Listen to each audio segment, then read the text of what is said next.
Jai Hind, I'm Major Ayush Srivastava, second year resident in the Department of Prosthodontics at Army Dental Center Research and Referral, Delhi.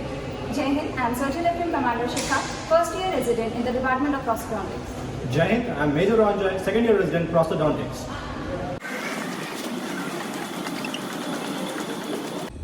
In this video, we showcase a new innovative approach for the jaw relation step in the fabrication of a conventional complete denture. We present to you an indigenous jaw relation kit which we have fabricated in our department, using which we have recorded a total time of 18 minutes for the entire jaw relation procedure, including phaseboard transfer and mounting. The jaw relation kit is simple and economical to develop, and it is fabricated with the dental materials which are easily available in all the prosthodontic departments and labs worldwide. Now we'll be explaining the jaw relation kit in detail. We have laid out our indigenous jaw relation kit, which comprises of upper and lower rim gauges, using which we will record the dimensions for the fabrication of the occlusal rim. The second is the putty index of prefabricated acrylized ideal occlusal rim. The third is the modified dentulous bite fork for the phaseboard transfer, and the fourth is nick and notch maker. So coming to our first appliance, that is the rim gauges. This is the upper rim gauge, which has two components. The vertical arm, which is made using 0.9 mm stainless steel orthodontic wire, and the second is the U-shaped preform arch wire. Both these components are connected using die-pin tubings, and which makes it movable and adjustable in all the three dimensions. On the vertical arm, we have made the markings. The first marking is at the 10 mm and the subsequent marking are at the interval of 2 mm. For the posterior reference point, we have placed the two posterior bend, which can be adjusted according to the patient's requirement by using this modified or the extra bends with the help of this pin. Now coming to our second rim gauge, that is the lower rim gauge.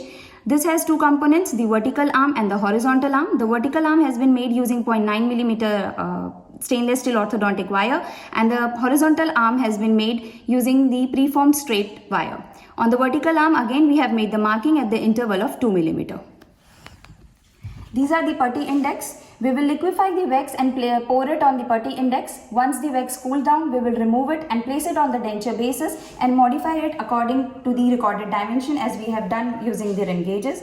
The modified dentulous bite fork, we have modified it by making the 3 holes and 3 customized pin which has a vertical stop, which gets snugly fit into these holes, which helps in the stabilization of the occlusal rim. The nick and notch maker, which has been made using this orthodontic band. With the help of this nick and notch maker, we can make a clean and a precise nick and notch on both the sides of the occlusal rims without distorting the rim. Once the final impressions were made, we make use of the upper rim gauge initially to check the height of the anterior rim. We corroborate the label notch with the label frenum inside the patient's mouth. Then we leave the lip loose and we check with the rule of the 2 mm incisal visibility, and then take the measurements on the vertical arm of the upper rim gauge. We are taking the parotid duct as the soft tissue landmark for the height of the posterior occlusal rim. First we rub the mucosa dry and we check for the parotid duct. Once it is found, we mark it with an indelible pencil. We've placed the preformed wire, the entire band, at the exact location where we found the anterior height. As we can appreciate, it is exactly 2 mm below the lip length. Now, we're placing, as we can appreciate, the parotid papilla over here. We've placed the anterior band approximately 6 mm below that, which is the height of the posterior occlusal rim according to Winkler's. And we've taken the anterior border of the tuberosity as the place where we'll take the height and corroborate it on the cast. As we can appreciate this, the posterior band containing 4 rims is touching the sulcus and is located exactly at the location of the anterior border of the tuberosity. Same was repeated on the other side. Now as we can see, we have a horizontal rod and a vertical rod of the lower rim gauge. Now I'll place the vertical rod at exactly the corner of the mouth. We'll tell the patient to slowly close his mouth so that we get it in a relaxed position.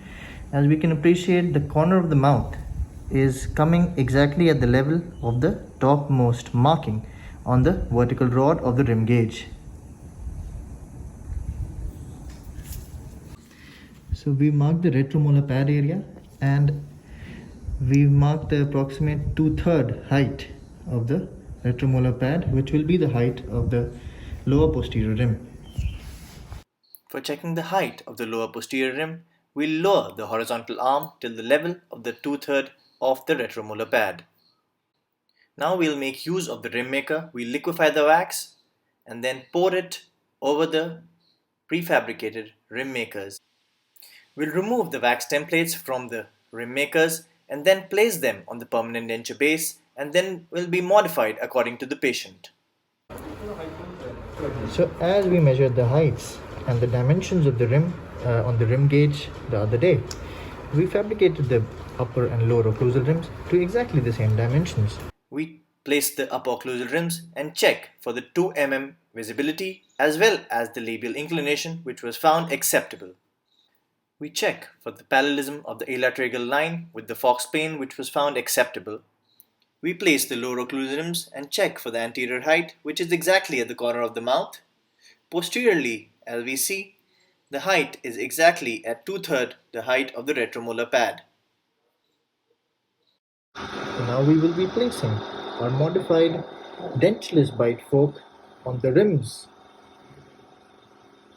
directly in this manner, collaborating the midline like this, checking it this, just placing 3 pins in the customized areas.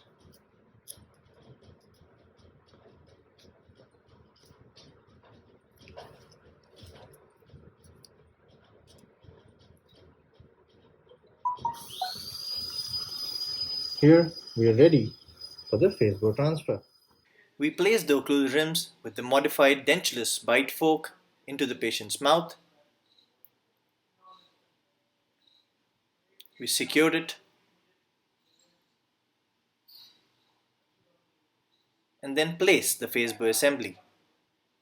Orientation jaw relation is complete.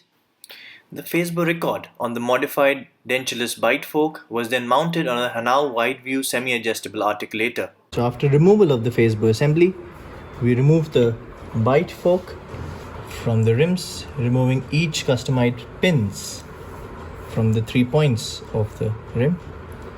We remove the modified phase bore fork, and then,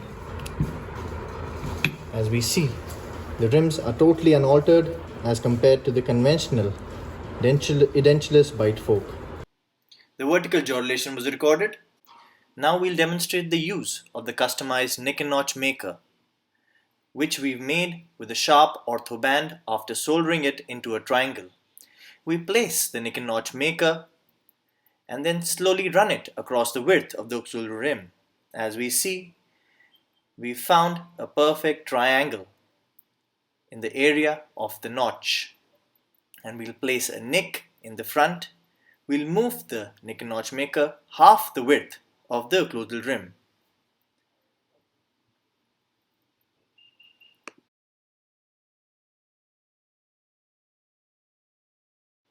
We'll place zinc oxide eugenol in the area of the nick and notches and record the centric relation. This is our final mounting, and the entire procedure took approximately 18 minutes. We have used our indigenous jaw relation kit in 6 patients till now, and it was observed that nil to very minimal adjustment was required in the occlusal rim, which significantly reduces the chairside time of the patients as well as of the clinician during the day of appointment. In the conventional method of phase bore transfer, as we know, we have to heat and insert the edentulous bite fork precisely into the occlusal rims. It distorts the rim on removal, correction of which takes additional chairside time and is a cumbersome step. With the use of a modified dentulous bite fork, we have eliminated this step, which keeps the rim intact, saves time, and makes the procedure more user-friendly. The rim maker gives us a template for the occlusal rim fabrication in a very convenient manner. The nick and notch maker makes clean and precise nicks and notches in both the sides without distortion of the occlusal rim. These nicks and notches are equal in dimensions and are repeatable every time. Thank you.